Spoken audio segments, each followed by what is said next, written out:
Jaya.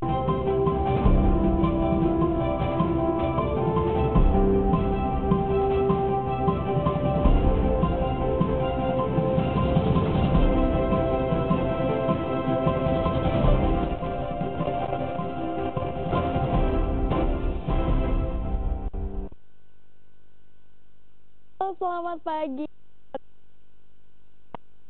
Senang sekali saya Wida Agrini dapat kembali menyapa pagi hari Anda di bulan suci Ramadan.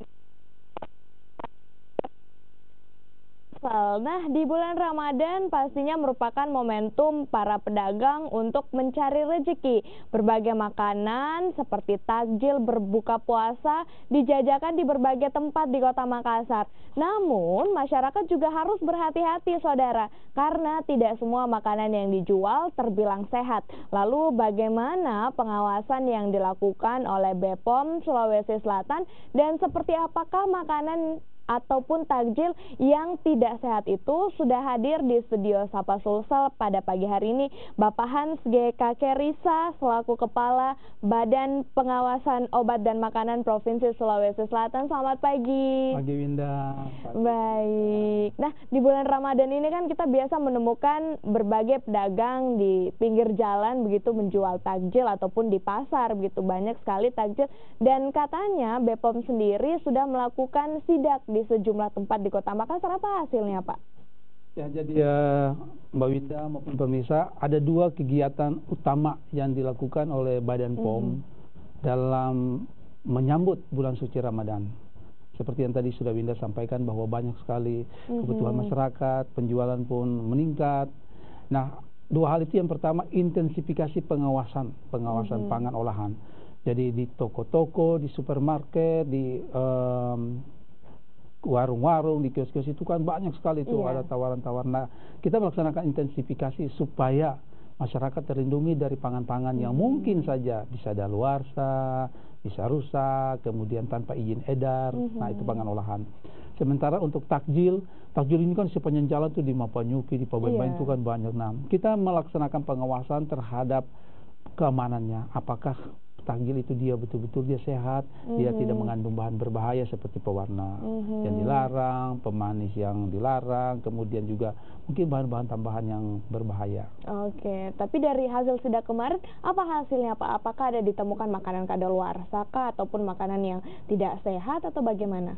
Nah, terhadap intensifikasi pengawasan yang pangan olahan masih ditemukan kebanyakan itu pangan tanpa izin edar.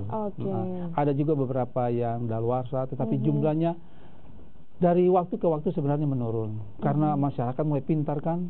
Kalau gini-gini, kalau kondisi seperti begini juga mereka teliti. Masyarakat, saya senang sekali masyarakat cukup teliti untuk mencermati. Mereka sudah boleh dibilang sudah menjadi konsumen yang cerdas ya.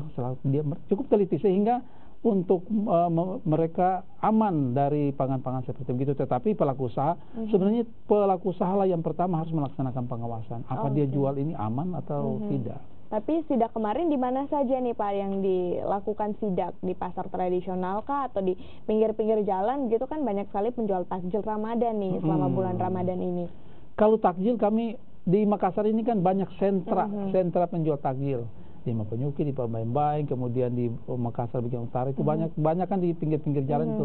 Sejauh ini saya senang juga, sejauh ini belum ditemukan takjil yang mengandung bahan berbahaya. Kalaupun ada seperti pemanis buatan atau pewarna yang dilarang, tapi itu karena ketidaktahuan mereka. Dan kami menghimbau supaya jangan lagi menggunakan itu. Tapi setelah dilakukan sidak ini, apa yang dilakukan oleh Badan POM ketika menemukan bahan-bahan yang berbahaya begitu yang terkandung dalam makanan? Ya, kami punya SOP. Ketika ditemukan apa yang harus kami lakukan. Karena mereka adalah pedagang-pedagang musiman, jadi petugas kami akan melaksanakan penelusuran ke tempat itu kan ditaruh dijual di sepanjang jalan itu, tetapi kan ada tempat produksinya di rumahnya atau ada pusat-pusat produksi itu. Kita datang ke sana, kemudian kita periksa mana barang-barang yang digunakan, mana bahan-bahan yang digunakan. Kita cek, kalau di situ terdapat katakanlah pewarna yang dilarang, itu kan kita bilang tidak boleh gunakan ini. Kita ingatkan mereka dan kita catat mereka. Dan mereka biasanya besok di situ lagi. Nah, besok kita besok lagi. Kalau dia sudah berubah ya kita senang. Artinya mereka bisa patuh terhadap aturan. Tidak ada sanksi khusus gitu yang diberikan, hanya imbauan saja yang diberitahukan dari Badan POM kepada para pedagang ataupun kepada masyarakat. Tidak ada sanksi khusus yang diberikan kepada pedagang yang menjual makanan yang tidak layak untuk dikonsumsi. SOP kita jelas. Pertama kali, kalau baru pertama kali kita menghimbau, kita pembinaan. Kalau masih temukan lagi, kita berikan peringatan keras. Kalau ketiga kali, kan sudah sengaja kan, sudah dibina, sudah ditegur, masih sengaja lagi kita tindak. Tindaknya kita amankan, kita mungkin orangnya kita panggil untuk dilakukan upaya-upaya yang lain. Ya upaya-upaya hukum lah harus. Supaya masyarakat tahu bahwa menjual makanan itu kan bukan sebebas-bebas seperti menjual pasir, semen, itu kan nggak bisa, itu kan makan itu kan langsung dikonsumsi masyarakat. Tapi saat ini bagaimana kesadaran dari para pedagang untuk menjual makanan-makanan yang sehat untuk di Kota Makassar sendiri? Sudah meningkatkah kesadarannya? Nah, ini dia. Jadi keamanan pangan itu kan aman dari bahan berbahaya, aman dari bahaya fisik, aman dari pencemaran mikro. Nah, yang saya melihat tingkat kesadaran itu, minta maaf ya, agak masih belum maksimal. Contoh, cuma nanti Winda pergi ke Mapanyuki, itu mereka jual masih dalam kondisi terbuka. Kalau di jalan tuh kan segala macam lewat, hewan, debu, macam-macam lewat, manusia datang lihat-lihat kan bernapas, mereka bicara sambil menawar makanan kan mereka berbicara. Percikan-percikan itu kan bisa masuk. Nah, itu yang masih rendah banget. Mereka masih belum terlalu aware dengan itu. Jadi harusnya makan itu kan ditutup dengan plastik sepanjang itu.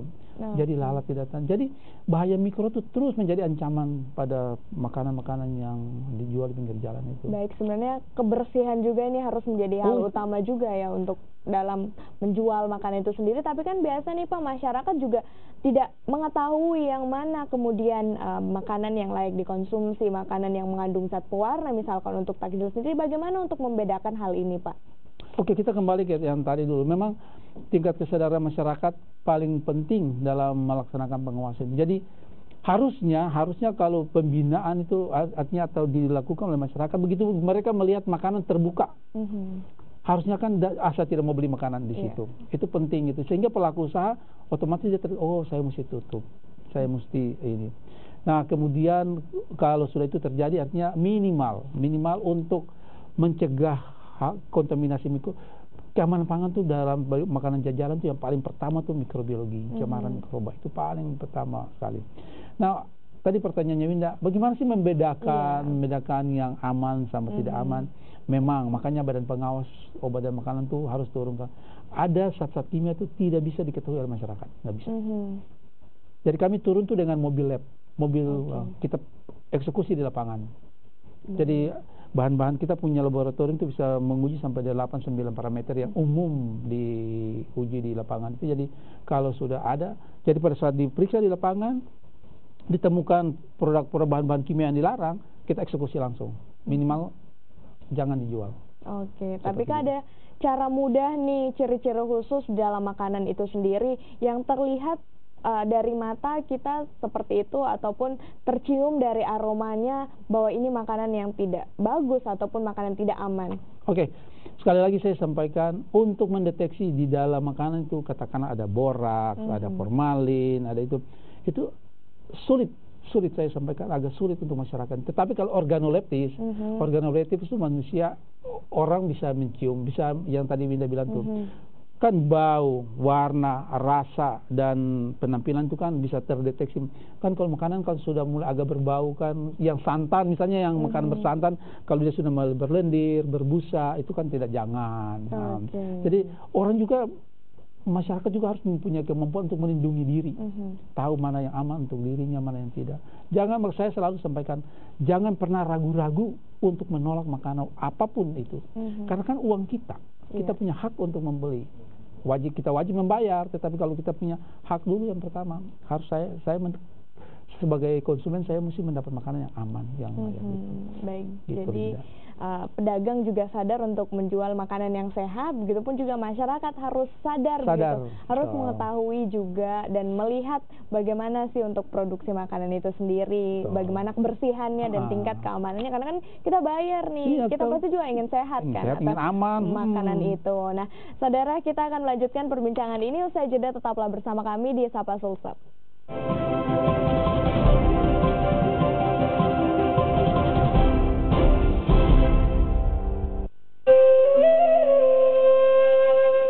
Assalamualaikum warahmatullahi wabarakatuh.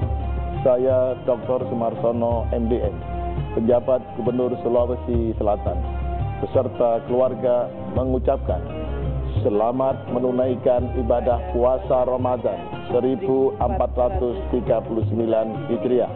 Semoga selama menjalani ibadah puasa pada bulan suci Ramadan ini, kita semua dapat mengendalikan emosi, nafsu, amarah, iri dengki, dan semoga lebih banyak kita memanfaatkan waktu maksimum untuk memperbanyak ibadah.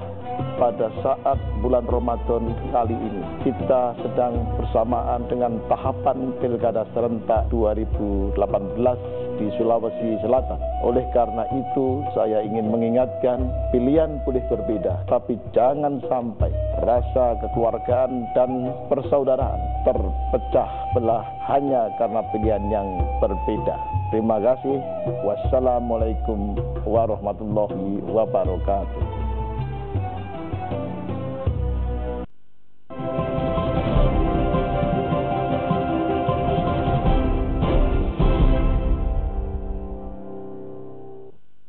Terima kasih Anda masih bersama kami di Sapa Sulsel, saudara, dan kita masih berbincang mengenai waspadai makanan dan takjil yang tak sehat selama bulan Ramadan ini, masih bersama dengan Kepala BPOM Provinsi Sulawesi Selatan, Bapak Hans, yang masih ada di sini bersama kita. Nah, Pak, tadi dikatakan bahwa masyarakat harus cerdas untuk memilih makanan, begitupun juga pedagang harus melihat ataupun menjual makanan yang sehat untuk masyarakat dan layak untuk dikonsumsi. Tapi sebenarnya masih banyak juga yang ditemukan kayak misalkan mengandung formalin atau boraks dan zat kimia berbahaya. Sebenarnya apa dampak bagi kesehatan ketika masyarakat mengkonsumsi makanan yang tidak sehat itu?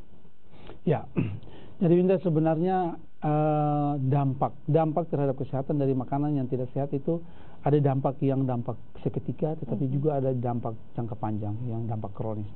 Nah, dampak seketika itu biasanya terjadi untuk produk-produk makanan yang tercemar mikrobiologi.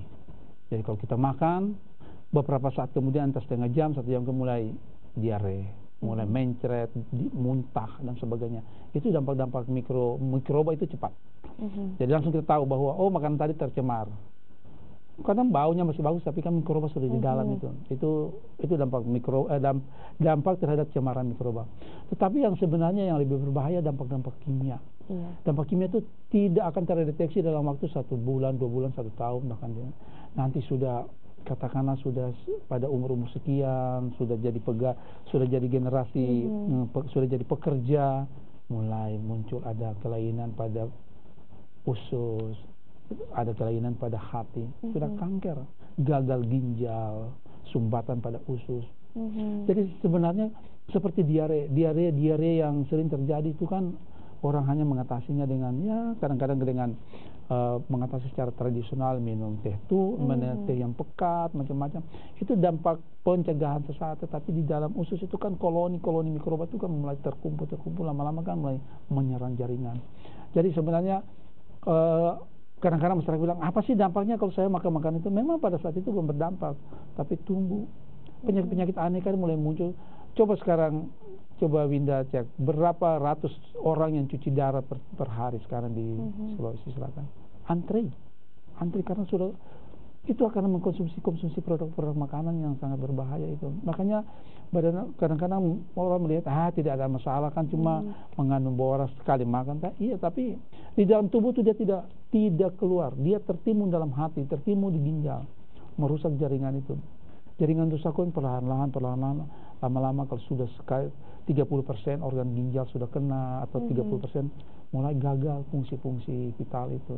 Baik, jadi sebenarnya walaupun mungkin pada saat ini belum terasa dampaknya, tapi selama mungkin bertahun-tahun karena sudah mengendap di dalam tubuh, apalagi untuk zat-zat kimia ini berbahaya, bahkan dapat menimbulkan gagal ginjal atau bahkan juga nanti kanker hati itu sendiri. Tapi dari BPOM itu sendiri, selain melakukan sidak di sejumlah tempat ataupun pedagang-pedagang yang berjualan, apalagi sih sebenarnya pengawasan yang dilakukan, tugas utama dari BPOM itu sendiri?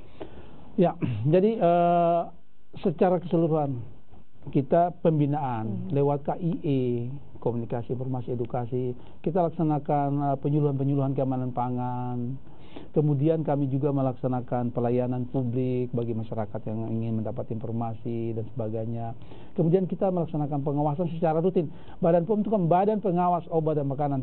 Kerja kami tiap hari itu turun mengawasi ke sarana-sarana, sarana produksi, sarana distribusi, sarana pelayanan. Kemudian yang tidak kalah penting adalah tindakan penindakan. Tindakan hukum bagi yang menurut kami sudah ada unsur kesengajaan, sudah tidak itikat baik untuk melaksanakan perbaikan terhadap pelanggaran. Memang sudah jahat, sudah masuk pada, ada golongan dua itu, yang termasuk pelanggar dan penjahat. Penjahat itu kita identifikasi benar itu kan akan memberikan dampak hukum. Sehingga kalau sudah teridentifikasi penjahat, kita proses. Baik, dan kabarnya dari BPOM sendiri sebagai bentuk pengawasan, pekan depan akan melakukan sidak gabungan, betul seperti itu? Ya, di setiap provinsi di Indonesia ini ada yang namanya jejaring keamanan pangan provinsi. Jejaring keamanan pangan itu melibatkan seluruh instansi yang bergerak dalam penyediaan, kemudian dalam pendistribusian maupun dalam pengawasan makan. Jadi itu ada Badan POM, ada Dinas Kesehatan, ada Pertanian, Perikanan, kemudian macam-macam. Ini sidaknya nanti seperti apa dan sasarannya siapa saja nanti yang kemudian akan disidak? Sasarannya harusnya kita simpan dulu. Oke lah, kita sidak ke sentra pertama, ke importir. Makanan itu kan dia masuk lewat importasi, diimpor dari entah dari dalam negeri, luar negeri, jadi importir, kemudian distributor, kemudian swalayan, toko, kemudian pasar-pasar tradisional. Kan sayur-sayur dan ikan-ikan tuh kan kita berpikir seperti dari Sulawesi Selatan, ada juga dari luar. Itu yang akan kami turun sama-sama dengan tim ini. Tentunya dengan otoritas dari SKPD terkait, katakanlah perikanan, dia akan memberikan kepada kami, inilah sentra-sentra distribusi ikan, pelelangan ikan, dan sebagainya, Winda. Berarti nanti tim gabungan seperti itu ya. Ini cukup besar juga sidaknya ini kepada importer ataupun toko-toko atau bahkan swalayan nih. Tapi bagaimana jika kemudian masyarakat menemukan makanan kadaluarsa pada toko modern ataupun swalayan dan merasa merugikan mereka, apa yang mereka harus lakukan? Apa yang masyarakat harus lakukan? Jadi Winda, dalam sistem pengawasan, Badan POM itu membangun sistem pengawasan 3 lapis. Lapis pertama itu dikawal oleh pelaku usaha. Jadi dia yang menjual, dia yang memproduksi, dia harus menerapkan cara-cara produksi yang bagus, cara-cara distribusi yang bagus. Dia harus sesuai dengan SOP. Makanan daluarsa yang ditemukan katakanlah di swalayan, itu tanggung jawab pemilik swalayan, karena produk di bawah penguasaannya. Jadi itu dia harus melaksanakan pengawasan itu. Kemudian pengawasan itu dilaksanakan oleh pemerintah. Pemerintah itu Badan POM, kepolisian, macam-macam. Ya, semualah yang merasa, LSM pun melaksanakan pengawasan. Dan yang terakhir, pengawasan dilakukan oleh masyarakat yang ditanya tadi. Apa sih yang dilakukan oleh masyarakat? Ketika masyarakat menemukan ada produk yang daluarsa, produk yang tanpa izin edar, produk yang rusak, masyarakat itu sesuai dengan undang-undang, dia wajib untuk melaksanakan pengawasan. Dia menyampaikan ke pemilik, produk Anda telah daluarsa. Mohon untuk tidak dijual, mohon untuk diturunkan dari pajangan. Nah, kalau pelaku usaha tidak mau, masyarakat itu wajib untuk melaporkan ke pemerintah, wajib lapor ke Badan POM. Jadi itulah masyarakat kan juga diminta untuk, Winda juga kalau pergi ke supermarket, lihat dulu nih. Nah, sekarang begini Win, kalau misalnya Winda datang, ada kan produk yang kadang-kadang susah melihat daluarsanya. Yang mana sih daluarsanya? Iya. Nah, Dan terkadang sulit untuk melihat karena kecil tulisannya atau bahkan tersembunyi ya, terselip. Winda, sampaikan ke pemilik, tunjukkan sampaikan ke pelaku usaha, tunjukkan ke saya mana tanggal daluarsa. Kalau pelaku usaha sendiri tidak tahu, Anda tidak boleh menjual ini karena Anda tidak tahu keamanannya. Gitu. Mana izin edarnya? Tunjukkan ke saya. Ini izin edarnya benar tidak? Dia akan, Badan POM kan sudah memberikan aplikasi terhadap nomor izin edar untuk seluruh pelaku usaha. Pelaku usaha itu wajib tahu. Buka aplikasi Badan POM, oh ya ini terdaftar, ini Bu Linda, ini Bu Linda, ini terdaftar nih, silakan lihat. Oke. Jadi kan pulang tuh dengan rasa aman, makanannya tidak ada luarsa, sudah ditunjukin nomor edarnya Anda. Gitu.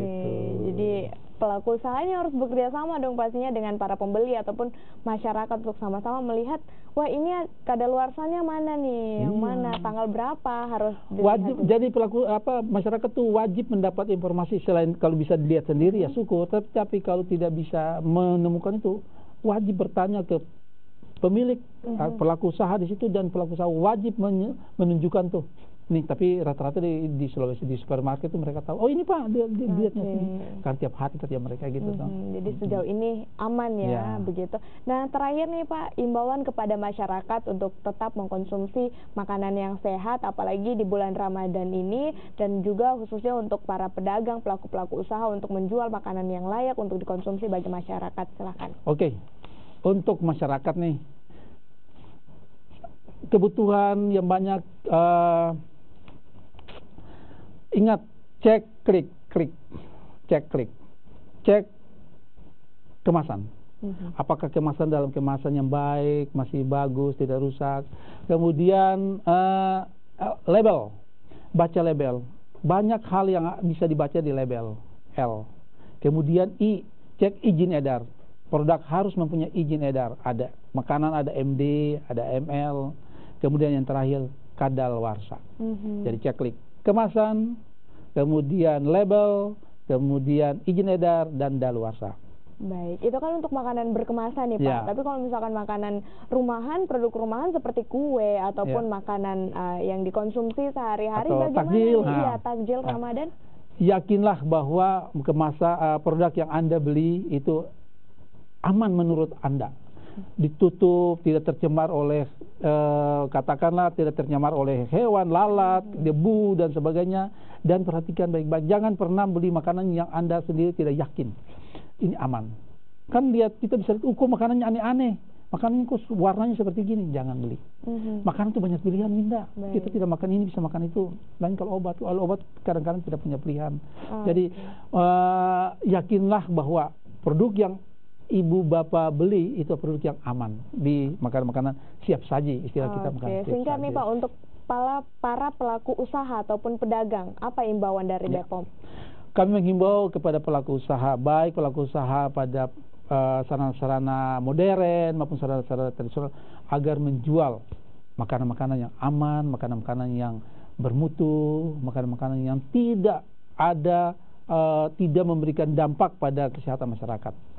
Harus yakin kepada diri Anda maupun yakin kepada masyarakat bahwa makanan yang Anda jual adalah makanan yang aman. Baik, terima kasih Bapak Hans G. Kakarisa selaku Kepala BPOM Provinsi Sulawesi Selatan. Sangat bermanfaat informasinya di pagi hari ini, saudara, dan pastinya para pelaku usaha dan juga masyarakat harus bekerja sama untuk memproduksi makanan yang layak untuk dikonsumsi, apalagi bagi para pembeli harus yakin makanan yang dibeli adalah makanan yang sehat dan juga aman. Dan saudara, semoga satu lagu tadi dapat membuat Anda semakin semangat untuk menjalankan aktivitas Anda, apalagi di bulan Ramadan ini. Selamat berpuasa bagi Anda yang menjalankannya. Mewakili seluruh kerabat kerja yang bertugas, saya Wida Anggreni pamit undur diri dari hadapan Anda. Terima kasih dan sampai jumpa.